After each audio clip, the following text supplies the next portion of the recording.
Okay, so good morning and welcome to General Finance of March 7th. I'll first begin on the agenda and do apologize, have to maintain my audio for this meeting. But first we'll begin with any identification of media on the line. Victoria Gray from the Turtle Island News. Good morning, Victoria. Are there any representatives from the Two Row Times? Okay, seeing none, I'll move then right into any changes, additions, or deletions to the agenda.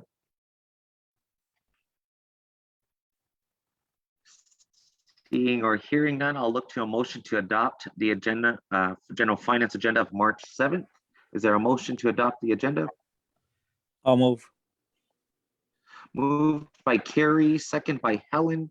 Are there any further questions or comments?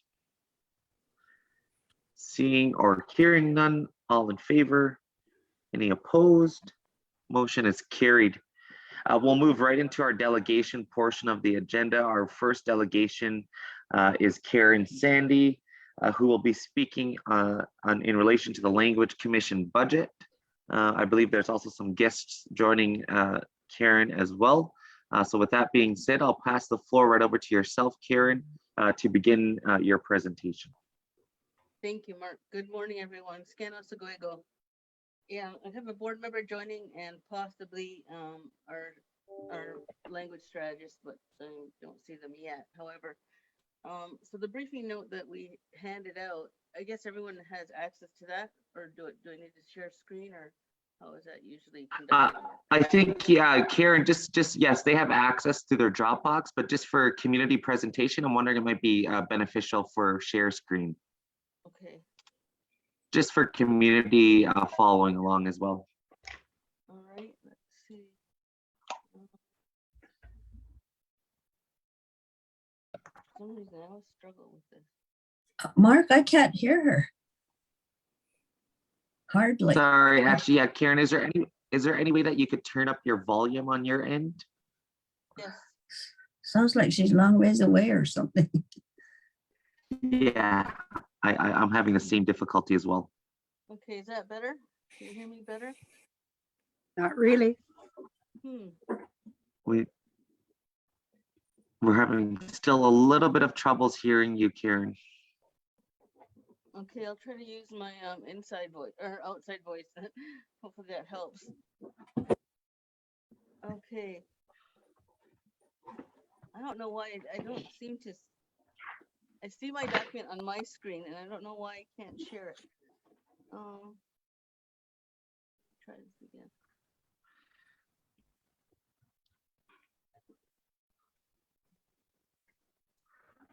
Okay, here we go. Okay, so here we go. So the federal funding, we know federal funding needs to be secured where our languages are no longer considered, to the point where our languages are no longer considered endangered. So until then, we need the commitment of local governments and funders on a consistent basis to plan and grow our programs to meet the language needs of our citizens in the community. And to date, since the inception of the Language Commission, we've created over, or close to rather, 500 speakers of our languages. So that's something really commendable. And if we, had 2 or 5 times more funds, then we'd be able to do, much more activities than currently has been taking place. And I just did a quick update on we appreciate, we're grateful for the continued support of the Six Nations grant of our elected council over the past years. And I've just listed a quick snapshot of the contributions in past. And prior to 2014, it was collectively over about $4 million. So our operating budget for this current fiscal year, I just listed our funders there. We had 320,000 from elected council, 200K from GRE, which is our new funder this year. We received 150,000 from DevCorps, 75 from the Canadian Trust, 55,000 from Polytech, 99,000 from Heritage Canada, and that was actually from Brian's Unguana program. They slide that to us for instructors' wages, and then we got 45,000 from Great for an instructor as well. but not included are the HCCC, HDI funds, which go direct to clients or students rather, so we don't actually, it doesn't cross our hands, those funds. So we have concrete plans in place for any slippage beyond March 31st. And I did send a copy of our third quarter report. So it looks, according to the report, like there's a lot of funding left there. However, that just goes to December 31st. And we envision about probably 150,000 carry forward from this current fiscal year. But as I indicated, we do have concrete plans in place for that. Committed funding for the next fiscal year, we're looking at 75,000 from the Community Development Trust. We've got a contract for that, so that's been approved. We've the Development Corporation or Active Development Trust, they've committed 300,000 for instructor salaries. Grand River Enterprise, again, 250K this year. And I just talked to the CEO, Brian, 2 weeks ago. So we're just waiting for the opportunity to get those funds to come forward. Department of Canadian Heritage, again, is 99,000. That's a 2-year agreement. And we're requesting from council 399,500 towards our operating costs for this year. Okay, so I just have some points on here. As we know, language is our identity. All funding from Six Nations is received because we are Ngahowit. We are unique and distinct from our neighbors because of our language and culture. We need to grow the programs, so we need to assist all citizens and individuals like who want to take part in language activities. Not all can do the full-time immersion programs, so we're looking at growing those programs. Our community language strategy that we started in 2019, just before COVID, will require community consultation yet. So as we lose more first language speakers, it endangers our language and it puts us at a greater risk of extinction. The graduates of our programs have gone on to become teachers and filmmakers, artists, entrepreneurs, speakers for the longhouses. They've pursued graduate studies. So we've linked their language learning to their careers in meaningful ways, and overall have become ambassadors for what is possible, even if they took language to fulfill a personal drive or just to learn more. And so the commission, we've been also learning during this time. We've partnered with schools, local language speakers, and researchers to help us answer questions about what else we can do. We're going to host conferences and for speakers and language revitalization experts to share their knowledge and work on documentation, language, technology. Like just to go, like as I said, a whole list of activities we want to do that will help us achieve our goals here. Also, at this point, we want to continue to pick up the MOU. I know we started last June in a conversation with our board and elected council, and certain activities happened, and we just never were able to pick that meet again, as you all probably recall. So we want to get that back on track. We understand federal government should take responsibility to fund our programs. So I know right now there's AFN is working on a regional funding formula to release 115.7 million nationally. That's not until 2024. It's not a whole lot of money, but it's something that we can access.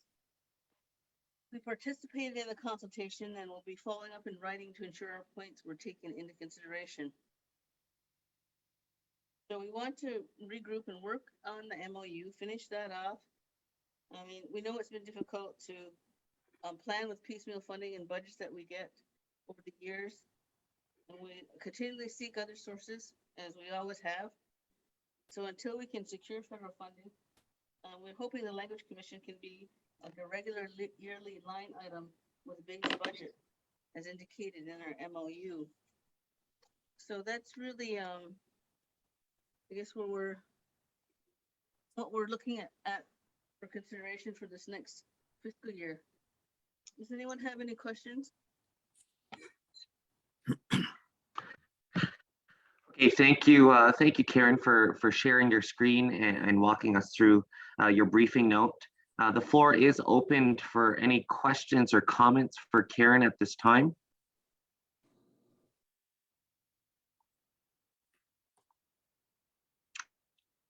I see Sherry Lynn.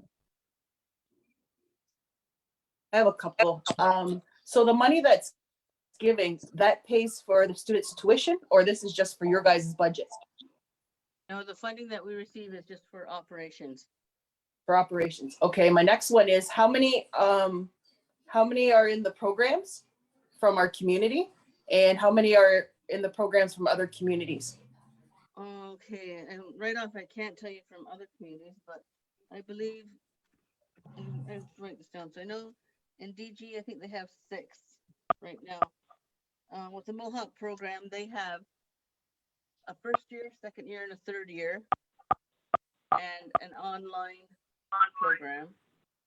And you know what, Sherry, I don't really know the breakdown right off. I know the third year is all from here, just because I know those names, but I don't know, we don't necessarily like micromanage the organizations. Or the programs, rather, we monitor them, but I have to find out. I think I can find out. Okay. And I just have one more, Chief. How much is it? How much is the tuition to go into these programs? There is no tuition for the programs. Oh, so it's free? Yes. Okay, that's what I asked the first one. Okay, my first question. That's what I thought. So, but I wasn't sure. Okay, thank you. Thanks, Sherry Lynn. Are there any other further questions or comments for Karen?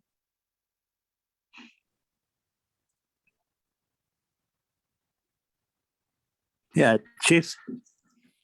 Sure, go ahead, Carrie. Yeah, I'd like to see what you, Karen, what you plan at the beginning of the year and at the end of the year to see if you completed what you planned or how close you are to completing it. That's what I would like to see. Is that possible? Well, yeah, well, I guess for with the funding that we received, Carrie, it just goes direct towards the immersion programs, the adult immersion programs that we have. Now we have a lot of activities that we started and some are still pending. I mean, there's so much, like we want to do a summer boot camp, and I mean, there's just so many activities. And I do actually have a detailed work plan that I could share. We have just recently advertised for a planning and development officer. So this task will be given solely to this new individual that will be starting hopefully in the next few weeks with us. So much more emphasis can be put on this new activity. For one, we don't have enough money to do everything for sure, but as I said earlier, we had 2 or even 5 times the funding. We certainly could do a lot more with it. So I don't know what's the best way to answer that question, because we've just got so many activities on the list. Like, we've actually got tons of things we could put into motion. For the International Decade of Indigenous Language, we want to evaluate and consolidate and articulate all these plans for the community here at Six Nations. We want to improve the delivery of our existing programs, and as I said, complete our comprehensive language strategy. So that will create like a slate of best practices, new instruction pedagogies, a set of metrics to gauge successes, and produce even more proficient speakers here at Six Nations. So we're looking at input from the language learners, the students from all levels, alumni and community members and partner agencies. So a lot of this work we began prior to COVID and just has kind of been sitting on the back burner as well. So I can certainly share, like I said, our work plan with you. Mark, it's Hazel. Okay, thank you, Karen, for that. I have Hazel in queue next. Karen, I just would like to know, what is the annual amount needed to run the entire language commission for 1 year? Like, what is the suitable figure that you are looking for? Because I know you get money from different sources. Right. So what is the overall big figure to run that? It's about 1.1 million to do everything we want to do next year. I know we just had under 1 million this past fiscal year, or the current fiscal year, rather. And then another question I have is with the lifelong learning, I know that there was a part of that whereby they were going to, or we just talked about having all of the native language be in one area. Are you still a part of the lifelong learning? Do you still go to their? Oh, yes, yes, I'm on the core team, and I'm also Oh. on the Ongohoe Advisory Committee, so we meet every 2 weeks. And Oh, not only yeah. that, but Reva, she's the lead, the language and culture lead, and her and I meet weekly, if not every other week, so Mhm. we're right in, you know, we know, so we have an idea of what, you know, each other's doing, so. So eventually, like this language commission, it just could in future be under the lifelong learning component? Or will it always be separate? I don't know, we've never really talked about being under anything that, like that. Certainly, I think in the same building, you know, I mean, just because of the nature of our work, we're certainly, I guess, part of what, you know, we're trying to achieve the same goals with them, so Mhm. I think like we'll always be working together with them. Okay, thank you. Okay, thanks Hazel. Just in follow up to a little bit along the lines as Hazel's question in relation to the future of the Language Commission in collaboration with the lifelong learning and so forth. Is there a possibility, or has there been, oh, sorry if I can just get Melba on mute. Is there a possibility, or has there been in the past any really creative discussions with ISC, you know, to look at partnering with our schools like now, as opposed to, you know, waiting for the recommendations of the Lifelong Learning Task Force? Has that ever been explored? Well, we always had a contract with ISC, and the last one we had was just prior to COVID, so we've always worked with them and with the teachers. But as I said, since COVID, we've not really done anything since. Now, I know Travis has just joined the Ongohoe Advisory Committee, so he's new to that last meeting we had. So I haven't reached out yet to talk to him, and you know, just I mean, we certainly can and will, but we just never got that far yet. Yeah, and thanks for that, Karen. And just the reason I asked that question is in relation to, you know, when you talked earlier on the beginning of your presentation of, you know, the number of speakers and really the goal of getting as many speakers as possible, really, you know, in the proficiencies and so forth. So, you know, obviously we know through our education in our schools that seems the most clearest way to achieve that goal. So just wondering if there's even further, you know, advocacy or support that we can give to set those meetings up further with, you know, Travis and ISC to really think more creatively on how we can access more funds to be able to do more within schools, but have the Language Commission really lead that part. You know what I mean? Right. Yeah. Because I'm pretty sure even the dollars. But just wanted to. Yeah, I just wanted to throw that out there as well, just in addition to obviously, you know, your next steps and recommendations that you already have listed. I don't think at this point in time, like we'll be prepared to actually move on the 399 at this meeting, but definitely we'll be adding it to the list when budgets come forward, and that we'll get that you know, the next steps from that point. But just wanted to further add to some of your further advocacy and recommendations that are currently, like, in addition to the MOU that still needs to be worked on and so forth. Okay, thanks, Mark. No, yeah, no problem. I see Wendy. Good morning, Wendy. I see Wendy has her hand up. Good morning, and my apologies for being late.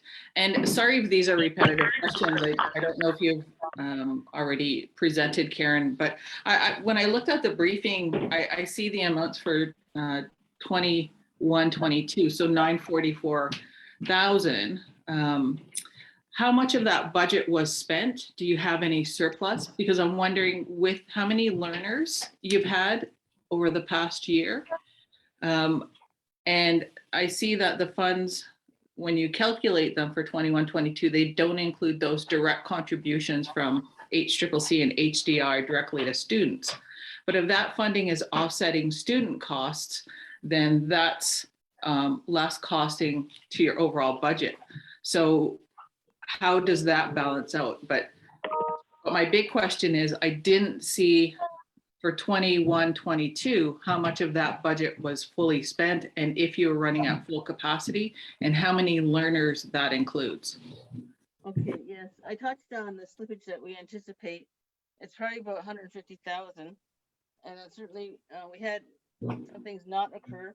The Onondaga language program did not happen this past year. We hired a curriculum writer to restructure that program. So we're hoping that will take off this September. Oh, number of language learners, yes. Our Cayuga has 6 right now. The Mohawk program has 4 levels going on right now. So it's first, second, and third year, as well as an online. And I believe there's 10, 7, and 6. So 10. And the online, it's hard to say how many are on that program. It usually has like 40 or something, 40 individuals. And certainly, yes, the cost to that HDI contribute, it does go direct to students. And the only funding we're paying direct to students is for Brian's 3rd year right now, because HDI couldn't commit to it. So we have not looked at paying student stipends probably for about 4 years now, not 5. HDI has consistently covered those costs. Mark, it's Hazel. So Mark, can I do a follow-up? Or just to back over to Wendy, then I'll head over to Hazel. Yeah, thanks, Karen. But my questions were pretty direct in terms of the 944,000 that you have for 21-22. Did you spend all of those funds, or do you have a carry forward from the 944,000? First question. The second question was the number of learners in your program. And I think you would have that data, just so in terms of previous years, when we look at increased allocation. I mean, I'm a strong proponent of language. I'm always supporting the Language Commission. I support what you do. I think we have to invest in it if we want learners. So that's not an issue for me, and that's not a question, but I do want to know in terms of the budget and seeing what that picture looks like. So those are my 2 very specific questions to you. Did you spend all of the 944,000? And if not, how much are you carrying forward? And what is the trend? How many students have you had this year in total for that 944,000? Okay, 21-22, as you know, our finances are done to end of 3rd quarter. So I anticipate about 150,000 will be carried forward into the 22-23 year. We don't have all our spending completed at this point. We've got a couple weeks to go yet. So once we get everything in, I'm guessing around 150,000 will carry forward based on, current expenses. And there's 29 students right now in programming, with the exception of the online program, which I don't know how many are in there right now.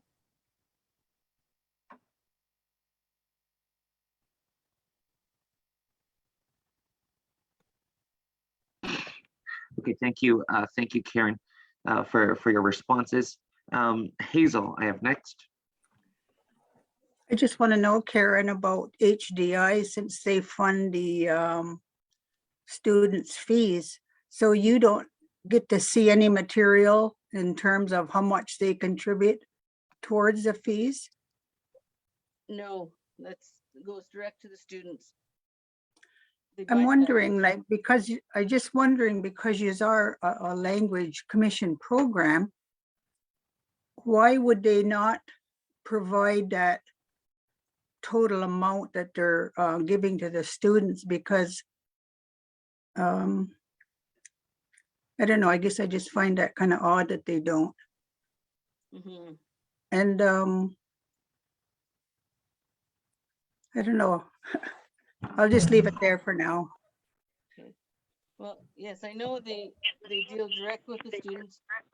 And I did talk to Rick, he's the finance fella over at HDI, to commit to funding stipends for the Onondaga program coming this fall, because they've sort of been on hold while we restructure them.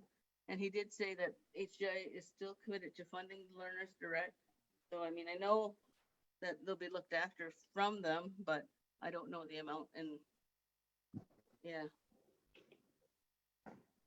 Have they ever, sorry, I just got one more question. Have they ever offered to help the Language Commission by giving them a substantial amount each year like everyone else does? Asked, but I've never ever heard back. And so I don't know. I mean, we've certainly asked, we've completed their application and passed, and Mhm. we've just never, we don't get a response. Well, that's all, Mark. Okay, thanks. Thank you, Hazel and Karen. I have Sherry Lynn has her hand up, and then over to Wendy. Sherry Lynn, you have the floor. Yeah, just a couple things. I see the MOU is up this year, I guess, right, Carrie? It's been up for a while, so we're hoping, to. Oh, pick okay. it back up. Okay.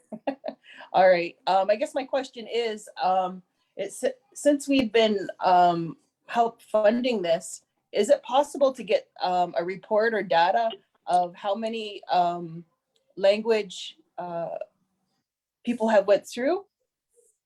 And through how many years, I guess I'm trying to see here, since before 2014, right?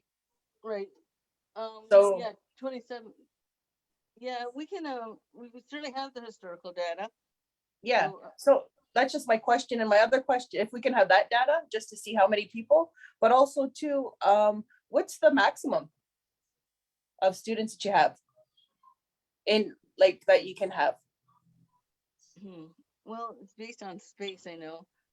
Right now, the QGA program is over at a new building, and comfortably, I don't know what their maximum is. Like 10, no more than 10 per year. And that's, that's. No more than 10? Okay, that's, yeah, I just based on wanted to space. see. Yeah, Okay, and where are they located now? they're at the HDI building actually on Oneida Road, between the River Road and 6th Line. There's What building, sorry? it belongs to HDI. They Okay. purchased a house on the east side of the road of Oneida Road. Of Oneida Road. Yeah, between River Range Road and 6th Line. River Very Range and last 6th road. Line. And 6th Line.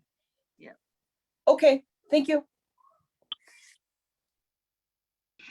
Okay, thanks, Sherry Lynn and Karen. Back over to you, Wendy.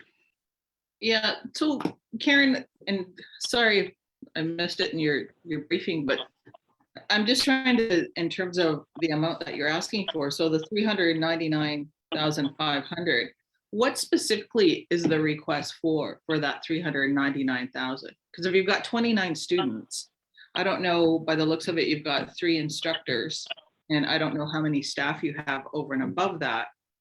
So I'm just trying to, if we're making that allocation, what's it specifically for? And with the number of students you have with online learning, I would think you could maximize that out. Well, for 22-23, Wendy, we have 14 employee or 14 employees total. So that includes 3 at the Sagayakona, 5 at the Mohawk program, 2 at the Onondaga, and 4 at head office. So that's an increase from 21-22 by about 3, I guess. And so the cost would be any type of operating and program expenses such as textbooks, resources, audit expenses, board insurance, rent is a big one, graduation, legal fees, professional development, that sort of thing. You know, just general office supplies, travel. Well, travel's not a big one, hasn't been, but you know, those just sort of program expenses. A program, are you looking, it sounds like you're looking for core funding from us. Yes. Okay, thanks. Okay, thanks, thanks, Wendy and Karen. So just, I wanted to also just acknowledge in the chat, Helen's comment that any money coming from the HDI is the community's money and should be accountable to our community. I know that just wanted to acknowledge the chat as well. But is there any other further questions or comments for Karen?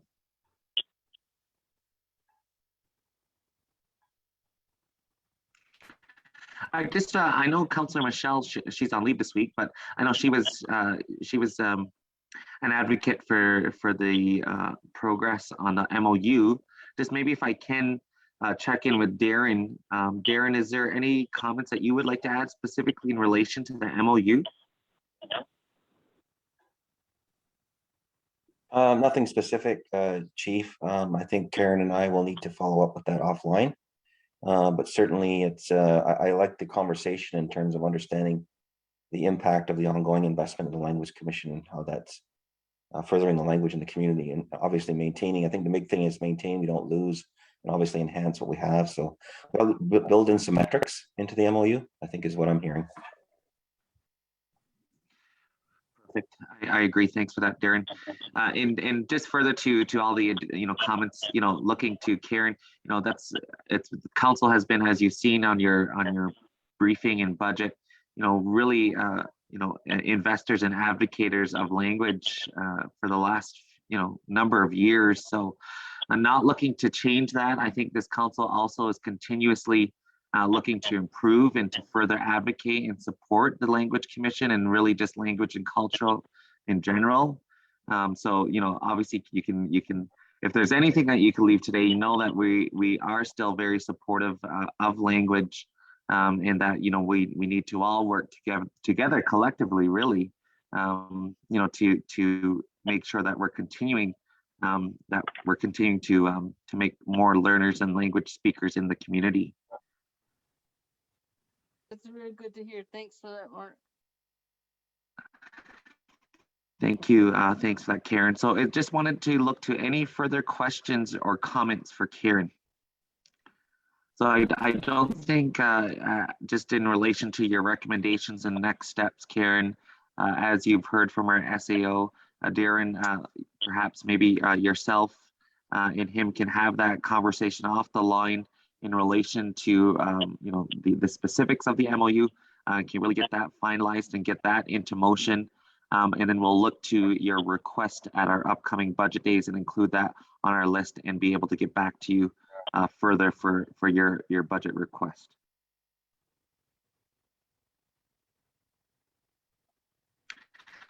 Did you have anything further that you'd like to add, Karen?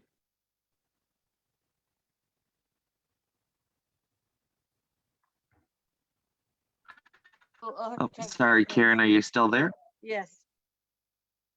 Yes, no, I think it's good for now, Mark. I will work with Darren and Anna Cecile on a few things as well. What sort of document she's requiring, and go forward from there. Okay, perfect. Thank you. Do appreciate that, And we'll, at this point, then just look to a motion to accept the language budget presentation as information at this time. And then we'll look to follow up on those two pieces as mentioned. Is there a mover to that? Moved by Sherry Lynn, seconder.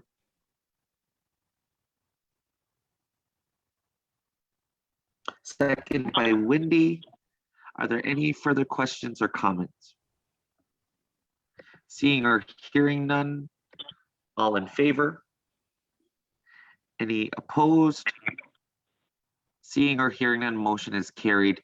Well, thank you so much, Karen, and we will look to follow up with you on the two items. I hope you have a great day. Okay, Council, that leads us into our next delegation, which is Feather Miracle with the Six Nations Public Library budget presentation. Good morning, Feather. Good morning.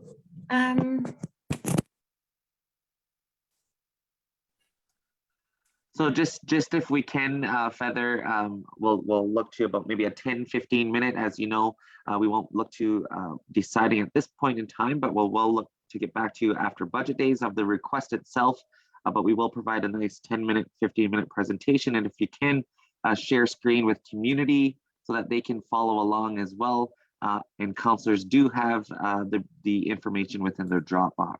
So I'll pass the floor over to you, Feather. Okay, thank you very much. Here we are. Good morning, Chief and Council and members of the community. Thank you very much for your time this morning. I am here on behalf of the Six Nations Public Library to request a $70,000 monetary contribution to the Six Nations Public Library. Starting with our mission of the Six Nations Public Library is to enrich lives and strengthen community while ensuring multi-format access to resources for lifelong learning, research, cultural information, and historical archives. There are a few, just recently, I wanted to highlight the Six Nations Public Library in our community. So on March the 3rd of 2022, the Six Nations Public Library celebrated our 56th anniversary. However, the notion of the library is much older than that. In some recent research that I was just found in council minutes from July 16th of 1895, the chiefs at the time had the vision to include a library within the old council house. So that means that this summer, the idea of the Six Nations Public Library will be 127 years old. So I wanted to say, now I'll go into Chief and Council of the Six Nations of the Grand River for the continued support of the Six Nations Public Library. The Six Nations Public Library is the oldest and largest First Nation public library in the entire world. I think that's very, very exciting.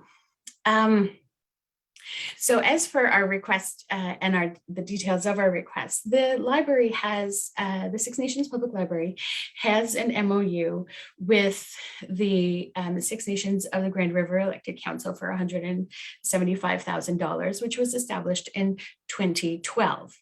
The request for an additional $70,000 will be directed in the following areas, being computers and technology, staff and programming, and to cover the cost of inflation. So to break down those requests, the Six Nations Public Library is moving into a cloud-based computing paradigm to ensure the safety and continued access of the library's files and extensive archive collection. This is the most secure method of ensuring the protection and longevity of this collection. The annual maintenance is $20,000 to ensure the safety and longevity of this rare collection. The computers within the library themselves are aging out. They are failing one at a time and they need to be replaced and updated. So these are the systems that the CEO and library staff use, as well as the public access systems. These computers were purchased in 2011, 2012. So, you know, they're 10 years old. They certainly don't owe us anything. So the estimated cost to replace these systems would be $15,000. And then to set up this new equipment, and at the same time as moving into the cloud-based computing paradigm, it is the most cost efficient in the long run to have the new computers set up with the cloud-based computing, and the estimated cost of that is $10,000. Other areas that the library looks at is materials, programming, and staff. So the services offered to the community by the library are very unique. The library offers assistance in all areas needed, including technology, tech support and assistance, programming for all ages, and we offer a safe social destination. We also have access to our historical and contemporary cultures in print and electronically, support for students, seniors, and the curious. And we continue to seek out materials that support cultural revitalization. And a key area in this is language materials, supporting the Six Nations languages. So that just highlights, and I guess working in conjunction with the Language Commission, for students that attend or have interest in any of the languages, the Six Nations Public Library would have these items available at for patrons, and there would be zero cost to the patrons. However, the library needs to purchase the materials.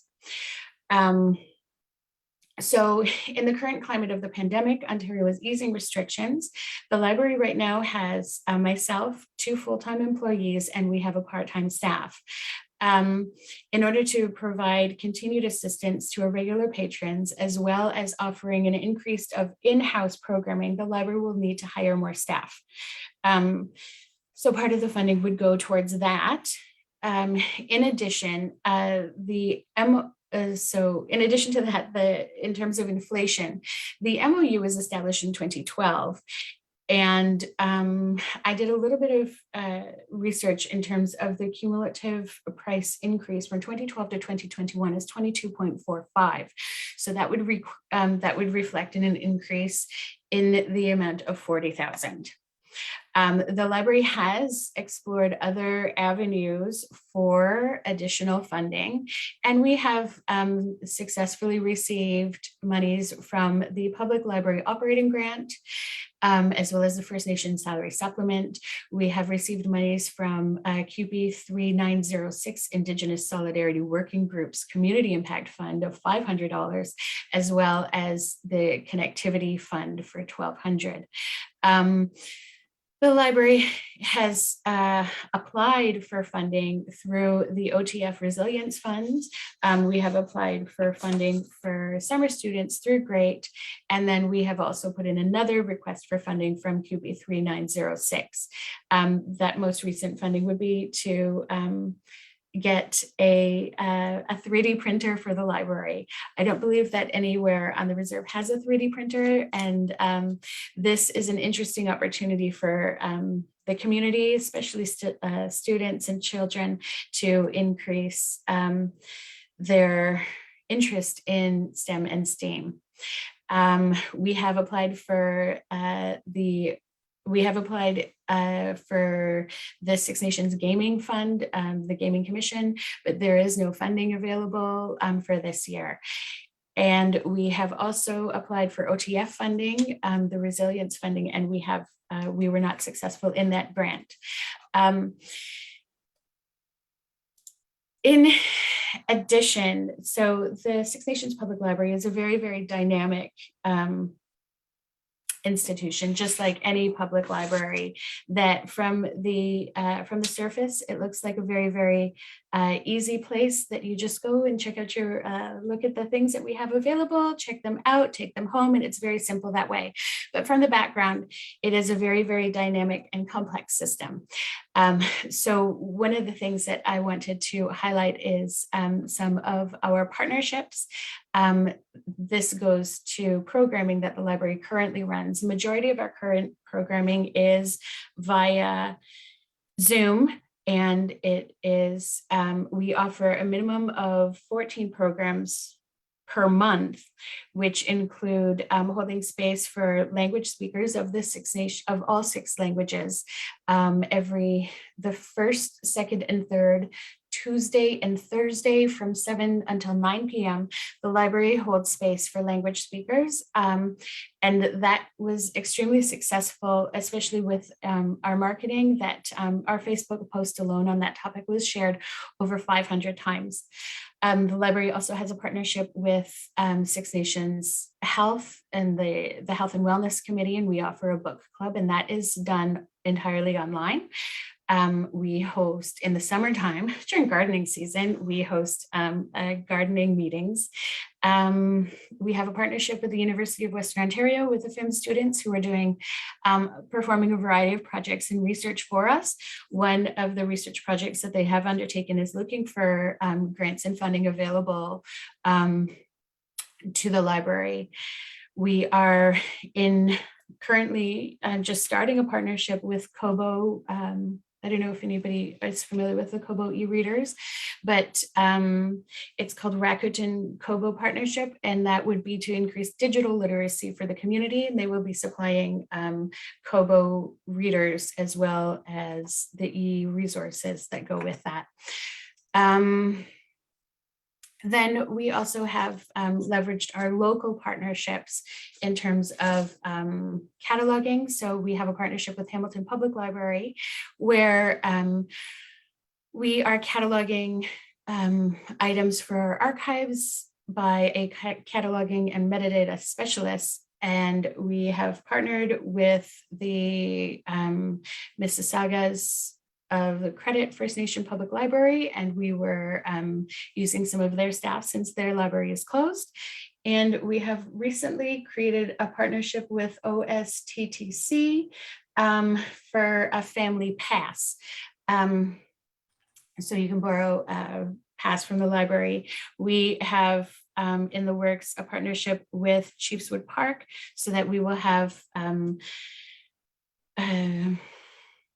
a story walk available, and that is a story that is put on paper. Usually it's typically a book that is torn apart and, well, you know, put into pieces, and then the pages are highlighted, put on stakes, and so that as you're walking, as you're walking around Chiefswood Park, you'll be able to read this story program. You may have seen it outside of the Six Nations Public Library. We featured 2 of them this past year.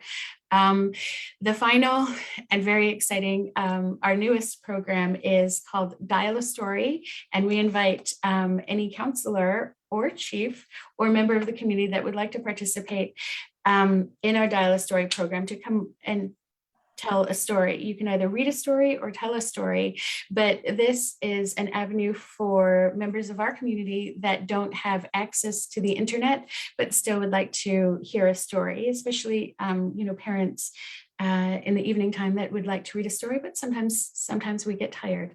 So if you have a working telephone line, you can call into the library's Dial a Story program and select from, currently there are 13 stories up, but we are working on a partnership with Everlasting School Program to have some of the stories told in the language.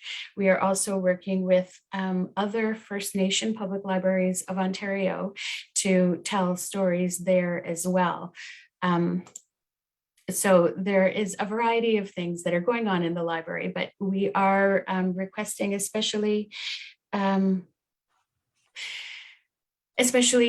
terms of the technology. Sorry, one other thing that I wanted to mention was a canoe rental with Chiefswood Park too. There are so many fantastic opportunities that the community can take hold of through the Six Nations Public Library, but specifically our budgetary request is for to ensure that these programs continue, and especially to ensure the safety and longevity of the archival collection, which belongs to the entire community. We have opened up the opportunity for community members to have their items digitized, and if they are of cultural and historical significance, then the library requests that we also keep a copy of those items. And so right now we are digitizing a variety of items from the community. Thank you very much. Okay, thank you, Feather, for walking us through your briefing and presenting to general finance and community at large. So I'm going to open up the floor for any questions or comments for Feather. Oh, sorry. Also, if I could just ask Feather if you could stop your share screen, just so I can have open. I'm really trying. Oh, no problem. I see Wendy has her hand raised.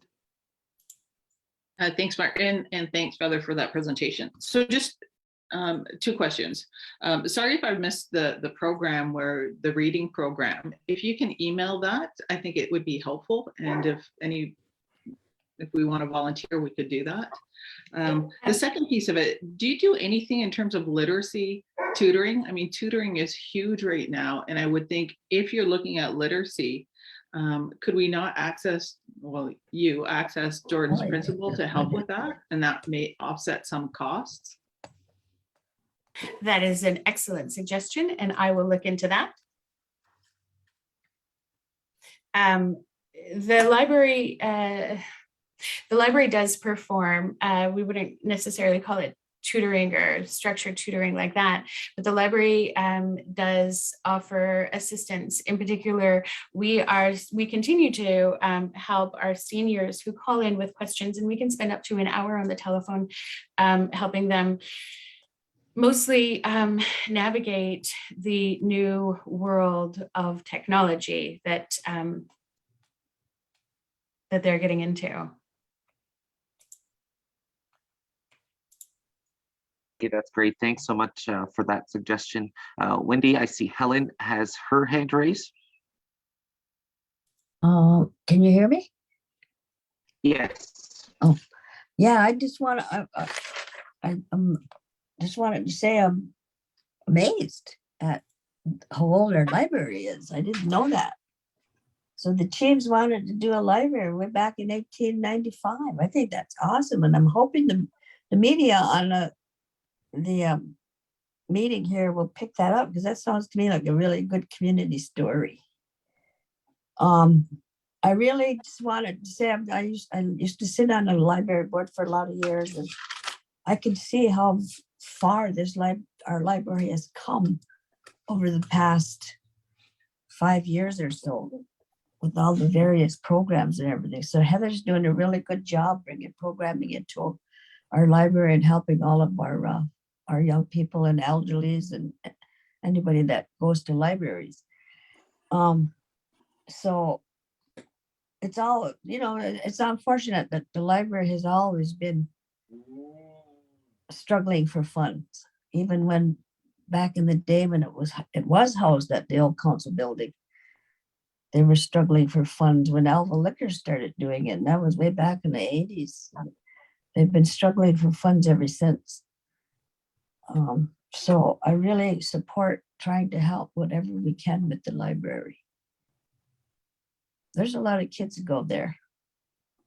A lot of people go to the library. I know a lot of people don't go to the library, but there is a lot of people that do go to the library, and they offer really good programs. So I would support anything that we can do for them.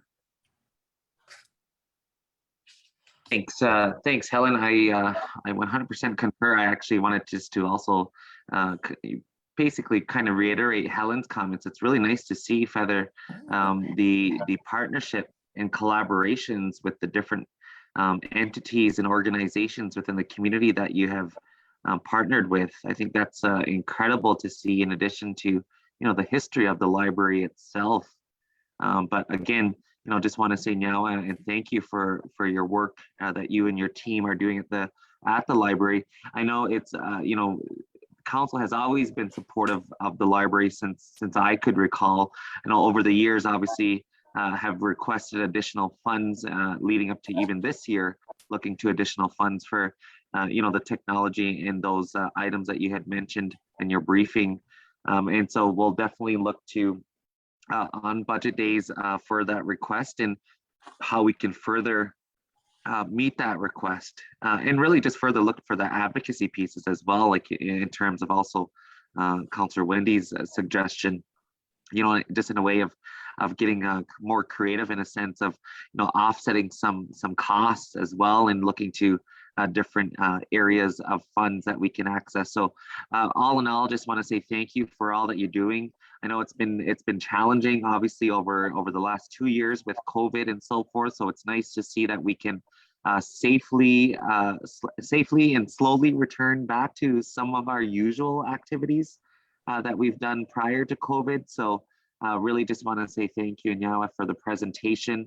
If there's any further questions or comments for Feather, I see Sherry Lynn has her hand raised, and I'll go back over to Helen. Sherry Lynn, you have the floor.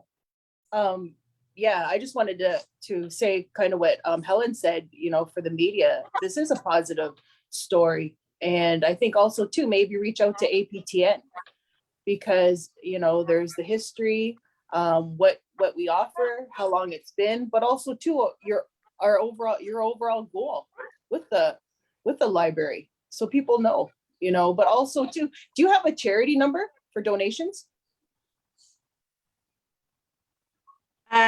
No, we don't have a charity number necessarily. We are a nonprofit organization, so we cannot give out tax receipts.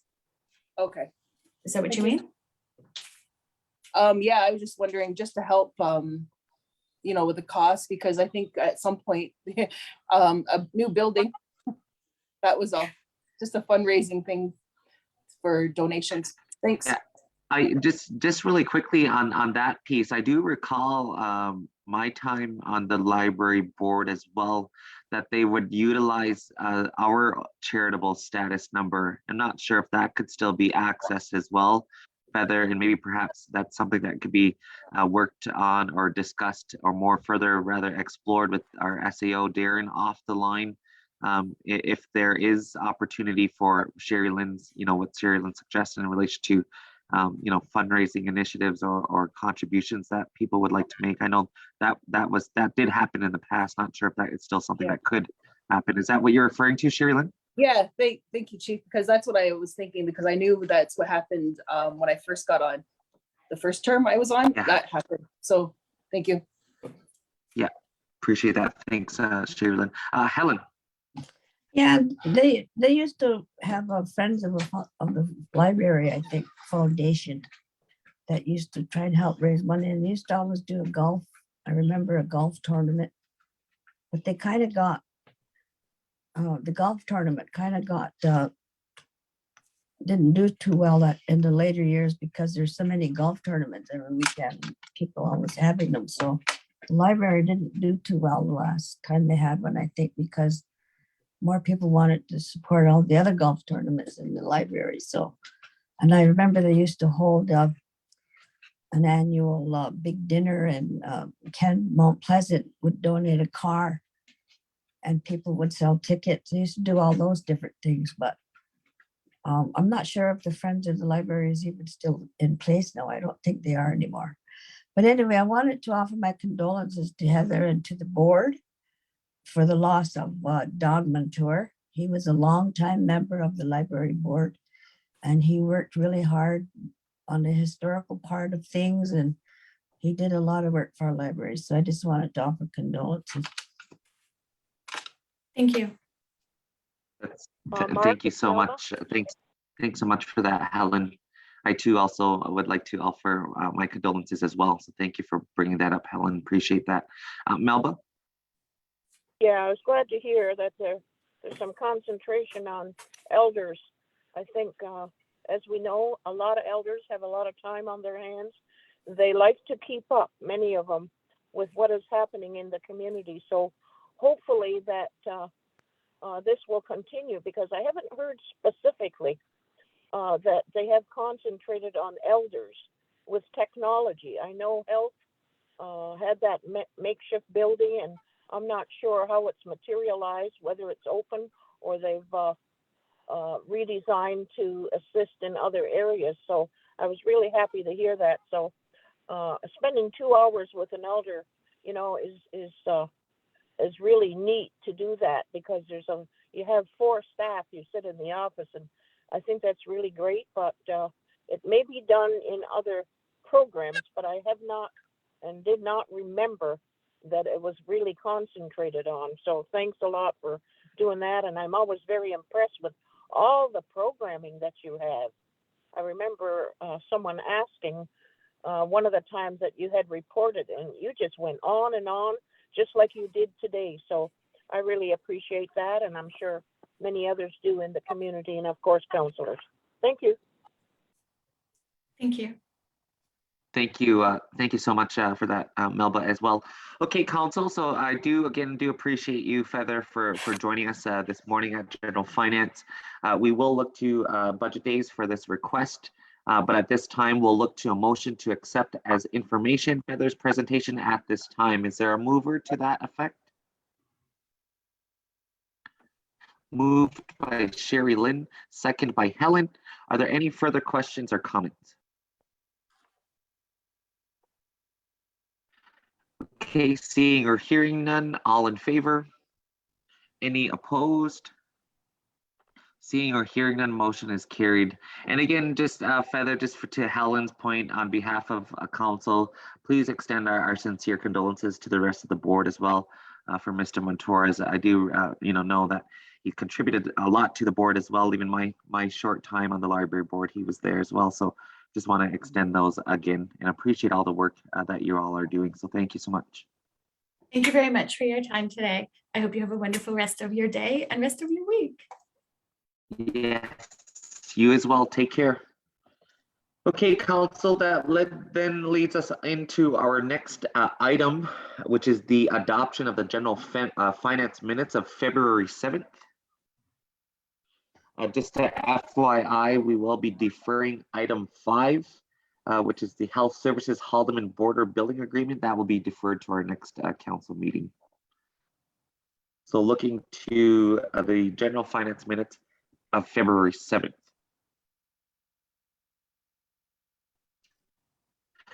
Moved by Helen. Is there a seconder?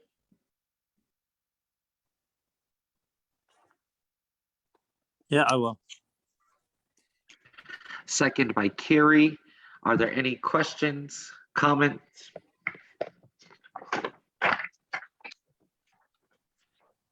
Okay, seeing or hearing none, then all in favor? Any opposed? Seeing or hearing none, motion is carried. So just as mentioned, we'll defer item 5, which will come back to our next council meeting. So that leads us into item 6, which is recommendations from the Human Services Committee. As mentioned earlier, Councillor Audrey is on a medical appointment leave. So we will look to another seconder for recommendation 1. Over to you, Hazel. Yeah, I moved that the Six Nations of the Grand River Elected Council acknowledges and supports the Parks and Recreation Department submitting a 2022 application to the Toronto Blue Jays Care Foundation Field of Dreams Fund for the sum of $449,916 for improvements to the children's softball diamond located at 1738 4th Line, Schwegen, Ontario. I'll second that Okay, thank recommendation you. for Audrey Montgomery. Okay, perfect. Thank you, Hazel and Melba. So it's moved by Hazel, seconded by Melba. I'll now look to any questions or comments. And as you see, our director, and good morning, Cheryl of Parks and Recreation on the line. There you go. Is there Morning. any questions or comments? Okay, it seems pretty straightforward. I'll look to then the vote. All in favor? Favor. Any opposed? Seeing or hearing none, motion is carried. Motion to waive second reading. I move, Hazel. Nice second, Melba. Moved by, thank you, Hazel and Melba. It's been moved and seconded. All in favor? Any opposed? Seeing or hearing none, motion is carried. Yeah, Okay, Chief and well, thank Council. you. Now, Cheryl, have a great day. You too. Thank you. Okay, council, that leads us into recommendation 2. Again, we'll need a replacement for Councillor Audrey. I'll move that, Mark. It's Hazel. I'll second. Okay, for thank you, Audrey Hazel. If again. I can get you. Okay, Yeah. perfect. Thank you, Hazel and Melba. I'll pass the floor right over back to yourself, Hazel. I move that the Human Services Committee recommends to the Six Nations of the Grand River Elected Council acknowledge and approve the Six Nations Health Services to submit an application for continued service coordination resolution in the amount of $4,506,094 for 22-23. Thank you. Okay, thank you, Hazel. It's been seconded by Melba. I'll now open the floor for any questions or comments. I see Wendy has her hand raised. Thanks, Mark. So can I get clarification from the mover and seconder? So if we look at 2A, B, and C, I'm trying to follow along. This is all Jordan's principle, correct? Some component of Jordan's principle. So in total, we're looking at close to 10 million, right? In total? 80. But my question is, so how much did we spend? Have we spent all of last year's funding for it? Because this is an increase for us. And is this a post-approval? Because I see, because it's accept. So this is not a Okay, thank you. post-approval. Sorry, I'm sorry. Oh, Chief. sorry. No, my apologies. Good morning, Lori. I was just going to go to you anyway, so back over to you. So this is not a post-approval. It's a request to support the submission for funding for the year 22-23.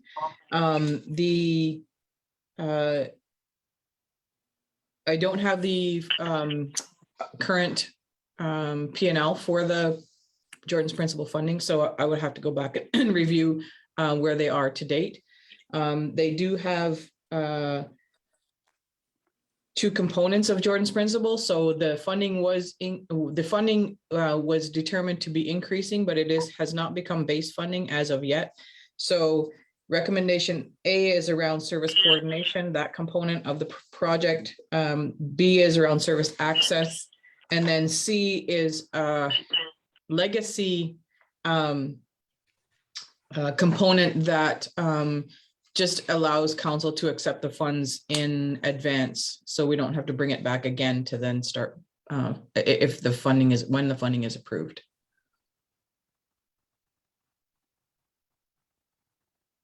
So my Okay, thanks, question with this, oh. sorry. Sorry. Go ahead, Wendy. Yeah, so we're asking for an increase. I assume that we've got a plan, we'll be able to spend the full Jordan's Principle with the increase, because that's been problematic.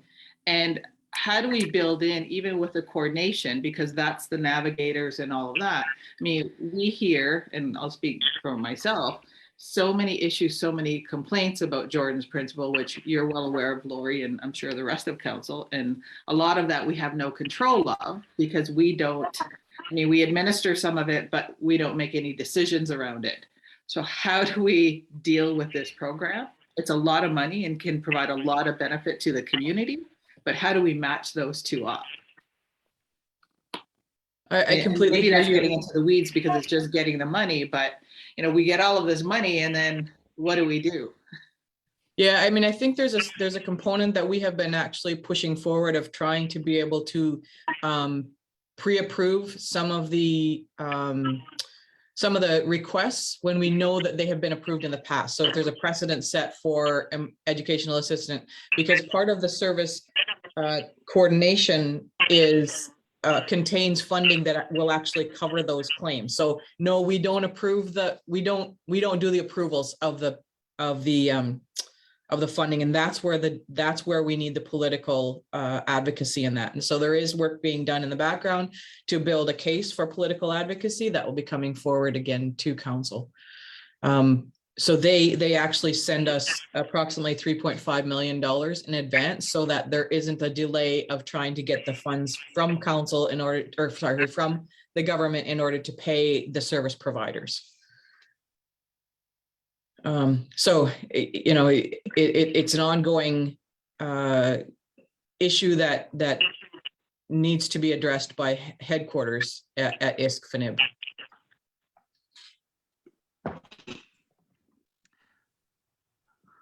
Okay, thanks, thanks, Lori. And I know we've this is one of the items that I know we did meet with Ann Scott on to really get a handle on some of the challenges, obviously, that we've seen on our end when it comes to Jordan's principle as well. I know we've obviously Wendy has mentioned a few of some of those challenges that we've seen in the past, and really want to maximize that to make sure that we're assisting and helping with every possible situation that these funds can be, accessed to at this. So, that's really the goal as well. Back over to you, Lori. Part of the other increase in the funding is to create a larger staffing base of navigators and case managers that can help support the community. One of the biggest challenges is that many of the folks who are having trouble have not actually connected with our program. And so there's sometimes is a gap in people who are doing it on their own, as opposed to having the support of our program. There's still gaps when we're supporting, and it's because of the delays in approval. So it's trying to build a bigger team that can help and be more supportive to community members. Okay, thanks. Thanks for that, Lori. I see Wendy has her hand raised again. Back over to you, Wendy. Sorry, I did look at the budget, and the one thing that I will flag just by looking at it is it seems like it's pretty low in terms of salaries. And if I see other things coming through, we need to be competitive if we want to bring people in, if we want people to take these jobs, or we want to keep people. If we're looking at the retention, they're pretty low salaries. I don't know if there's a way to adjust that so that we can be competitive at the start. That's the one flag that I have. And so it looks like we're setting up a Jordan's principal department with the coordination funding. Is that correct? Essentially, they're part of our child and youth wellness portfolio. Yeah. So, in terms of, we don't see the salaries from other departments or programs, and so we are going by market value that we have access to. But I think with the upcoming, we've done some salary comparisons within health services, but with the upcoming compensation strategy, I'm hopeful that will give us more information. But if we can, if you have some additional information that you can share, that'd be great, around salaries and rates that you're seeing elsewhere. Sure, thanks. Mark, it's Hazel. Okay, thanks. Thanks, Lori and Wendy, for that. Sure, back over to you, Hazel. Yeah, with what Lori has said about salaries for staff, etc. I guess what I'm hearing is that right now there's no compensation grid to really follow in terms of Six Nations own salary grid. The last one that was there was horribly outdated. I'm wondering, when you are just looking around to see what the going rates are for various positions, why don't you use Indian Affairs as grid to see exactly where they're paying their people? Because I think our people here should have wage parity equity along with Indian Affairs, because they pay people a huge sum of money. And what comes here to pay our employees, some of these people that have been employees for years are barely above minimum wage. a broken record, but I'll continue to say that because it's the truth. Some of our employees are paid. Thank you. Thanks for that, Hazel, and do agree with you in terms of the wage parity and your advocacy on those pieces. Lori has perhaps a response. Yeah, just one of the challenges that we face is that actually the Child and Youth Health team is one of the highest paid areas of health services, and we've really tried to maintain equitability, right? So positions within this pot of funding, equitable with positions in other pots of funding that don't necessarily have the same levels of funding available. So, we really have to be looking at, we really are looking at it as an entire department, so that if we don't want to be paying a position in one area significantly higher than the available funds in another area. So we're trying to do that balancing. And now that we have a health human resource coordinator that's really looking at those things with us, we're allocating funds where it needs to be. And so she has looked to the Indian Affairs, or sorry, ISK salaries, as well as into the mainstream equity positions as well. So, it's a work in progress, but, council's support and really making sure that we're doing what we need is appreciated. Okay, thank you. Thanks, Lori, for that response. Sorry, I just wanted to check back in. Wendy, did you have a further question or comment? I didn't, but I do now. Just to give you an example, I will send you some links, but just, keying in Ontario wage calculator for physiotherapist. For Ontario, it's 80,896. The national average for Canada is 78,000. Most make about 92. So just, you can look on any site like that, but I'll send you some links. Okay, perfect. Thanks, Thanks. Melba. Thanks for that, Wendy. Are there any? Sure. Over to you, Melba. Yeah, concerning navigators, I'm just wondering, what I understand, you want to hire several navigators. Is there going to be a training component to that? Because as was mentioned many times, there's a lot of people that are newly out of school. And there's also a lot of concerns about hiring our own people, if at all possible. So hopefully that would be considered, because the concerns that have been expressed, they're not accepted, they don't know the culture, all those things, because we have had some of those problems with understanding who we are and how we operate and how we talk and live and all those kind of things. So I hope that there's going to be a training component if you're going to be hiring several people. Thanks, Melba.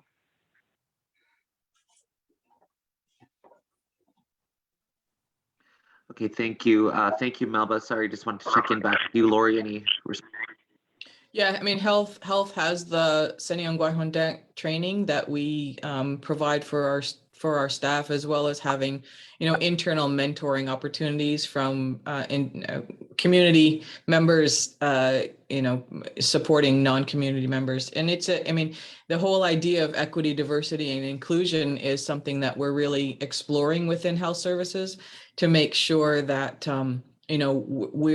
we're when we do the hiring process, there are many components to who is successful in those positions. And if they are non-Indigenous, we do make it a point of helping to make sure that they are culturally, that they're practicing cultural safety and cultural humility within their work.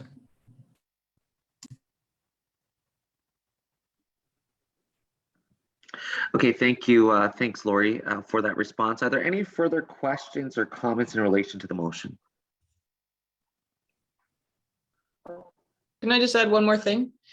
Sure. Also within this team, we've actually created kanoha'a, and now I can't remember the word so aunties and uncles who are folks within the community who have traditional knowledge who will be working with families as well as working with our staff. So those positions are just beginning to be filled, and we're really looking forward to the contribution that those positions will make within the program and within the teams.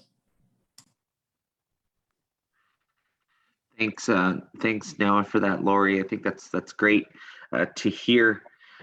Just across the board, the amount of programs that we have for community members, and to further the the further reach out, really, and making sure that that community is aware and knows that how accessible these programs are. So really do appreciate that. Are there any further questions or comments to the motion? Okay, it's been moved and seconded. I'll go to a vote. All in favor? Favor. Any opposed? Seeing or hearing none, motion is carried. I'll look to recommendation 2B. I'll move on that, Mark. Okay, thanks for that, Hazel. I'll need a seconder. Do you want me to go ahead and read Seconded by it, Mark? Sherry Lynn. Yes, that would be great. Thanks, Hazel. I move that the Human Services Committee recommends to the Six Nations of the Grand River Elected Council acknowledge and approve Six Nations Health Services to submit an application for continued access resolution in the amount of $4,100,536 for 22-23. Okay, thank you for that, Hazel. It's been moved and seconded. Further questions or comments? This is basically a continuum from our first resolution. I'll now go to a vote, seeing there's no questions or comments. All in favor? Favor. Any opposed? Seeing or hearing none, motion is carried. Recommendation 2C. I'll move on that one too, Mark. Okay, thank And I'll you, I'll Hazel. read it. I move that the Human Services Committee recommends to the Six Nations of the Grand River Elected Council to acknowledge and accept the allotted funding for Jordan's Principle for 2022-2023 fiscal year from First Nations and the Inuit Health Branch, FNIB. I'll second it, Melba. Okay, thank you. Thanks, Hazel and Melba. It's been moved and seconded. Further questions or comments? Wendy? So I'm just, I don't have any problem with doing the approval for the anticipated funding. My only concern is normally we put the amounts in the approvals of what that funding is. So we have the ask, but we don't actually know what we're going to get. So should we be adding some wording in here to cover that off? Or I guess a question for Darren, just to make sure that we have everything that we need.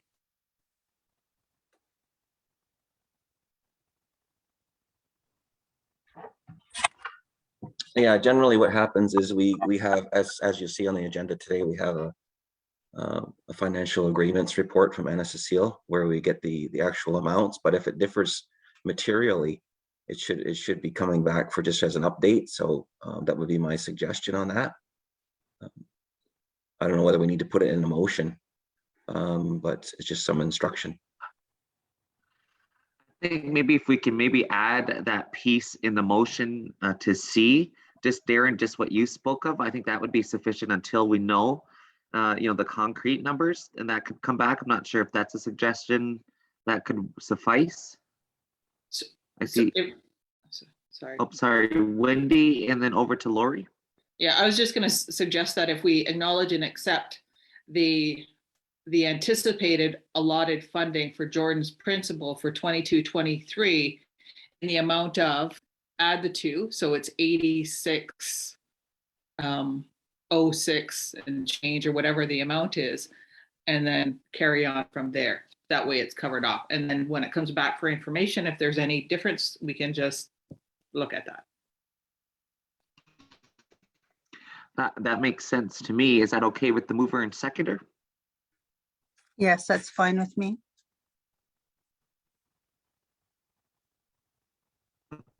Okay, and seconders, okay with Melba as well?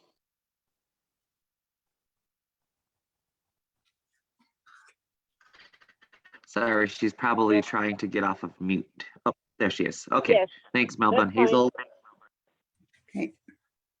Okay, Lori, sorry, just wanted to get back over to you. I know you had your hand raised, but you took it down. It's all okay?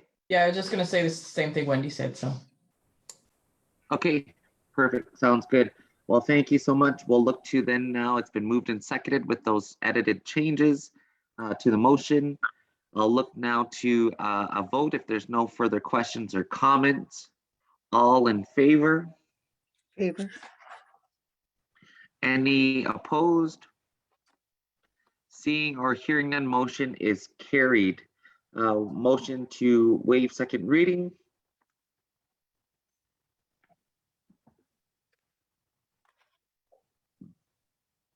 Moved I'll move, it's by Melba. Wendy, second by Sherry Lynn. Oh, thanks, Melba. All in favor? Favor. Any opposed? Seeing or hearing none, motion is carried. Okay. I think that's all from you, Lori, unless you have any Yeah. other items in camera. I'll be back later. Thanks. Okay, perfect. Thank you so much.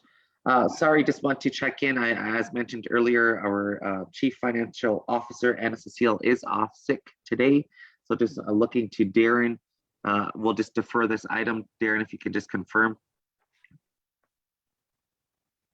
The information is there. It's very detailed. There's 3 tabs in that report, and I would suggest that it's reconciled to departments and where it's going. So I think that helps. It's pretty self-explanatory. I think one thing that we will do in follow-up to this report will be an analysis year over year in terms of the different sources and amendments and where they're coming from and where their intended uses are. That's not in the report. So I think that that's something that we'll take away going forward. So I would suggest, Chief, that it could be accepted as information, or if you want to wait for Anna Cecile to speak to it, is one option. The other option is just to send in some questions that you may have, and I can follow up with her offline. But that would be my takeaway. Okay, yeah, in terms of what's there. Yeah. Okay, thanks. Thanks for that, Darren. Wendy? So this is really great. So I appreciate this. The one thing that I don't see is, and it would be nice to get that snapshot of where are we sitting with unspent funds. So we know that. So if there was one more column in there and then the percentage, then we'd be able to see that window and know what decisions we have to make moving forward. That's great, and I appreciate that. Thanks so much, Wendy. Okay, so what we'll do then is I'm not going to look to put a motion to accept as information. I just think if we can, for now, if you have any further questions or comments in relation to the report itself, if you could email those directly to Anna Cecile, and then what we'll do at next general finance is look to those key pieces that was directly sent to Anna Cecile, in addition to Wendy's comments of the additional column to be added. Is there any, oh, sorry, just want to acknowledge the chat. Nathan, for whatever review. Okay, sorry, just looking to Nathan's comments. So I'll look to, well, anything else further off the lines at this time, we won't look to a motion and I'll look to next general finance. So that being said, that does finalize our agenda for the open session of general finance of March 7th. So I will look to a motion to adjourn. I'll move. Hazel. Moved by Hazel, second by Wendy. All in favor? Any Favor. opposed? Seeing or hearing none, motion is carried. Well, thank you so much everyone for joining us this morning for general finance, and looking forward to seeing you all tomorrow evening for general council. Thank you so much, and I hope you all have a great day. Mark, it's Hazel. Yeah, go ahead, Hazel. I have to leave now.